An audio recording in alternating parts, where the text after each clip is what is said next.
नमस्कार, दृष्टि India YouTube channel पर आपका स्वागत है। इस वीडियो में हम देखेंगे कि अगर हमारा वॉशिंग मशीन चलते हुए अचानक डेड हो जाए यानी काम करना बंद कर दे तो ऐसी स्थिति में इसके अंदर फंसे पानी को कैसे निकाला जाए, क्योंकि हो सकता है कि टेक्नीशियन के विजिट में या फिर रिपेयर होने में कुछ दिन का समय लग जाए।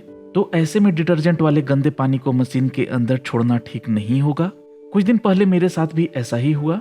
वॉशिंग मशीन चलते हुए अचानक बंद हो गया।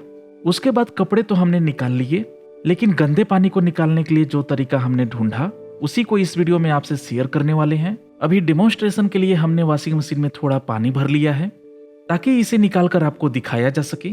अब मान लेते हैं कि हमारा वॉशिंग मशीन डेड हो गया है। इस प्रोसेस में सबसे पहले तो आपको इसका पावर प्लग निकाल लेना है। तो चलिए अब हम देखते हैं कि इसके अंदर के पानी को कैसे निकाल सकते हैं।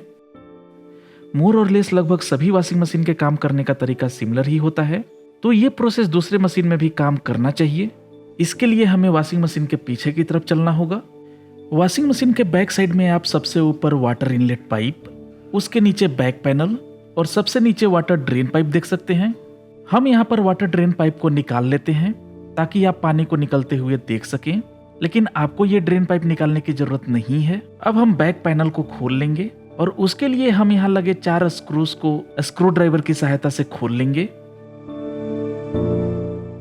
तो इस तरह से हमने चारों स्क्रूज को खोल लिया है। अब हम बैक पैनल को निकाल लेते हैं। तो इस तरह से हमने बैक पैनल को खोल लिया है। अब आप यहाँ पर वॉशिंग मशीन के ड्रम और उसके नीचे से आती हुई ड्रेनेज पाइप को देख सकते हैं। यहाँ पर ये गंदा पानी इधर से आता है और फिर इस फ्लेक्सिबल पाइप से होते हुए बाहर निकल जाता है।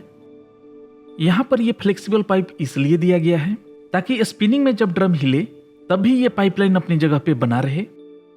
अब चलिए देख लेते हैं कि ड्रम का गंदा पानी निकलता कैसे है। तो यहाँ पर आप देख सकते हैं कि ड्रम का वेस्ट वाटर यानी कि गंदा पानी यहाँ इस भाल्व और फिर इधर फ्लेक्सिबल पाइप से होते हुए बह जाता है। लेकिन इस पानी को कब रोक कर रखना है और कब बहाना है, इसको कंट्रोल करने का काम ये भाल्व करता है। और ये भाल्व इधर इस लीवर से जुड़ा हुआ है। जब इस लीवर को खींचा जाता है, वाटर ड्रेन का प्रोसेस यानी पानी बहने की प्रक्रिया शुरू हो जाती है।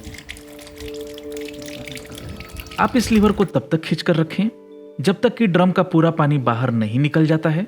अगर पानी बहुत ही गंदा है तो फिर आप ड्रम में 1 बाल्टी फ्रेश पानी डालकर उसे भी इसी तरह से बाहर निकाल दें ताकि सारी गंदगी ड्रम से बाहर आ जाए। अब आप समझ गए होंगे कि वॉशिंग मशीन के डेड होने पर मैनुअली किस तरह से पानी को ड्रम से बाहर निकाला जा सकता है।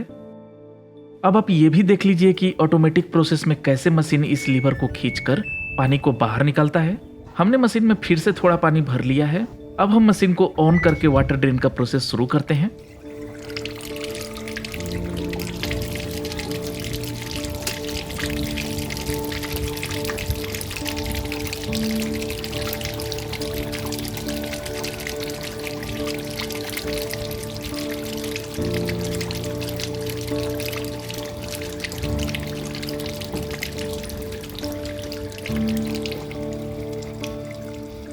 तो जैसा कि आपने देखा, लीवर के साथ एक पतला थ्रेड जुड़ा हुआ है जिसे लेफ्ट साइड में लगे मशीन के द्वारा खींचा जाता है और वाटर ड्रेन का प्रोसेस शुरू हो जाता है।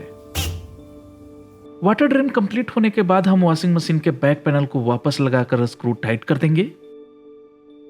इस मशीन का जनरल मेंटेनेंस कैसे करना चाहिए, इस पर एक वीडियो पहले ही बनाया हुआ है जिसका लिंक आपको डिस्क्रिप्शन में मिल जाएगा।